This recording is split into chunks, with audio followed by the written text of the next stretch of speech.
Video número 8 sobre evidencias de validez de un test psicométrico para los alumnos de la cursada de Técnicas Psicométricas Cátedra 2, Facultad de Psicología, Universidad de Buenos Aires. Vamos a ver los dos últimos tipos de validez externa o relacionadas con cuestiones empíricas, que son la validez aparente o de facies y la validez ecológica. Muy bien. ¿A qué nos referimos con evidencias de validez aparente y de validez ecológica? La validez aparente es algo bastante sencillo de establecer.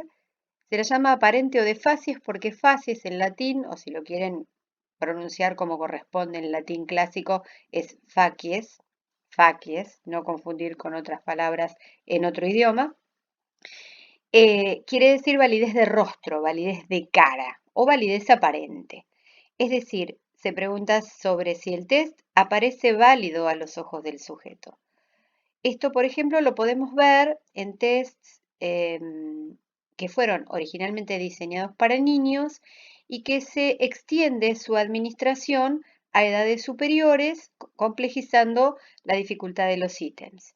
Pero los materiales de los ítems más fáciles, por ejemplo en un test de inteligencia, siguen siendo adecuados para niños pequeños. Entonces imagínense si a un adolescente le presentamos un test donde en los primeros ítems tiene que contar pollitos o tienen que identificar un autito o un avioncito.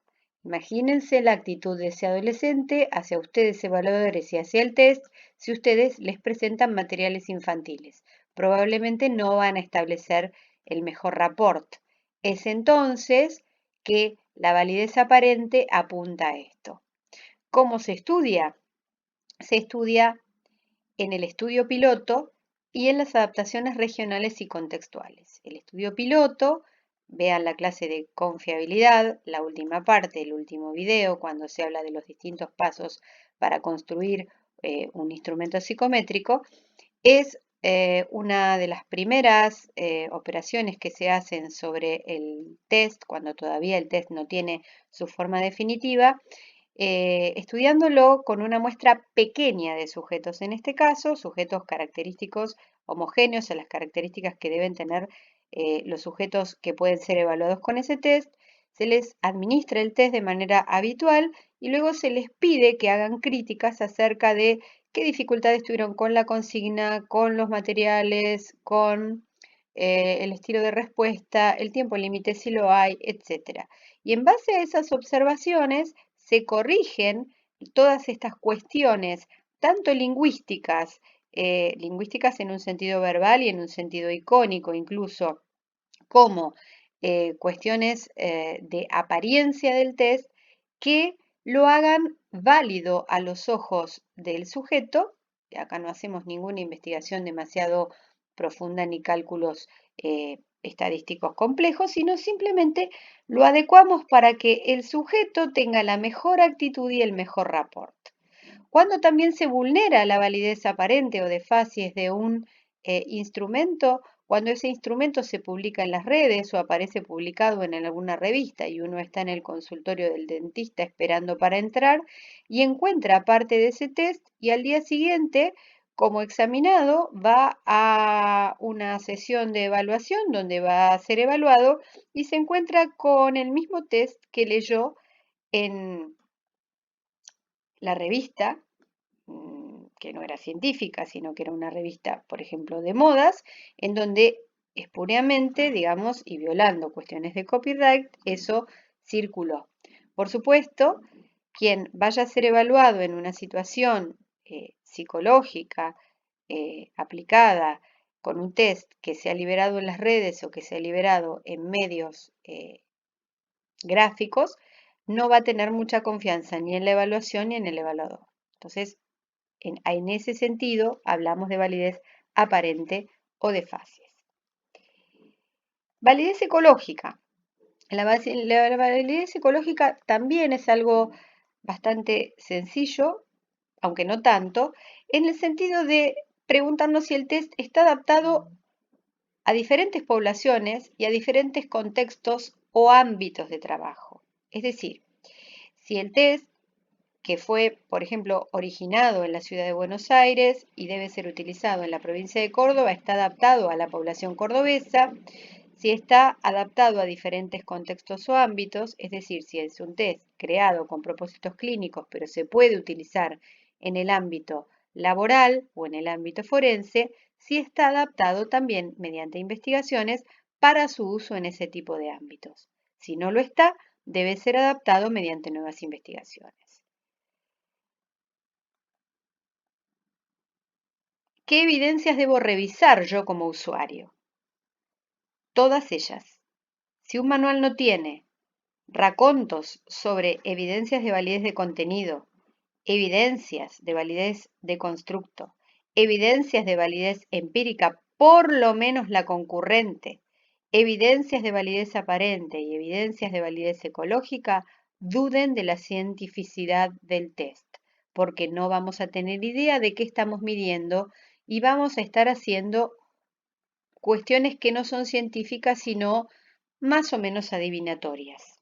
Y eso vulnera el juramento que ustedes van a hacer el día que se reciban acerca de trabajar del mejor modo posible para brindar el mejor servicio posible a las personas que recurran a nosotros.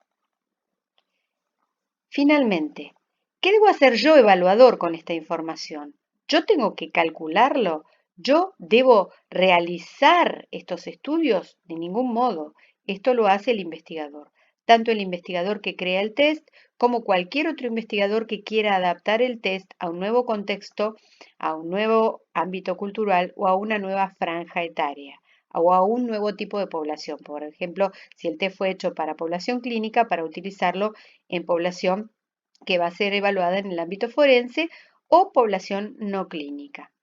¿Para qué me sirve, usuario, leer esta información en el manual de un test? Bueno, para lo que decíamos recién, para juzgar si el test es un test científicamente analizado, científicamente construido, o es un test que tiene un estatus informal, no científico y está a la misma altura de los test que hacemos para divertirnos en redes sociales como puede ser en Facebook. ¿Deben estar todos los estudios? No necesariamente, pero la mayoría de ellos deben estar, preferentemente todos, y el único que podemos perdonar que no esté es el de validez predictiva, porque como decíamos, no todos, decíamos en el video anterior, no todos los tests tienen estudios de validez predictiva porque no todas las variables son pasibles de ser predichas o explicadas mediante el comportamiento de otra variable. Entonces, todo esto, todo este montón de videos que vimos acá y toda esta bibliografía que ustedes deben consultar, están al servicio de que ustedes, con criterio psicológico, con el background psicológico que ustedes posean, sean capaces de leer un manual y decidir si ese es un buen test para ser utilizado e incorporado en una batería, o bien si ustedes no son evaluadores, tengan la capacidad de leer un informe sobre una evaluación psicológica y en base a la lectura de ese manual, de ese test que está informado, podemos decir si confiamos en ese informe y en la idoneidad del evaluador o ese evaluador ha trabajado con tests que no han sido científicamente construidos y por lo tanto debemos poner en duda sus conclusiones. Volvemos entonces a ver las diferencias entre los aspectos de la validez o las evidencias de validez que tienen que ver con cuestiones internas o teóricas al test y los aspectos de la validez o evidencias de validez que tienen que ver con aspectos externos al test y más ligados a propósitos empíricos. Todas ellas deben ser revisadas, ¿sí? Todas ellas deberían estar y la única que podemos permitir que falte es la predictiva. Si alguna de estas falta, si los estudios de confiabilidad, ver tanda de videos de confiabilidad y leer bibliografía sobre confiabilidad, faltan, duden de la cientificidad del test y duden de la posibilidad de usarlo porque el uso de una herramienta idónea hace a la buena praxis del buen evaluador. Recordemos que una evaluación psicológica tiene consecuencias directas en la vida de las personas. Y si estamos utilizando herramientas de mala calidad, estamos midiendo no sabemos qué ni de qué modo lo estamos midiendo y estamos produciendo probablemente consecuencias muy negativas en la vida de esas personas y eso es un tema de responsabilidad profesional y ética. Muchas gracias por su atención y por su paciencia en toda esta cantidad enorme de videos. No se olviden de leer la bibliografía y de trasladarnos todas las dudas que tengan al respecto, que seguramente serán muchas porque este es el tema más complejo de toda la cursada. Muchas gracias a todos nuestros alumnos.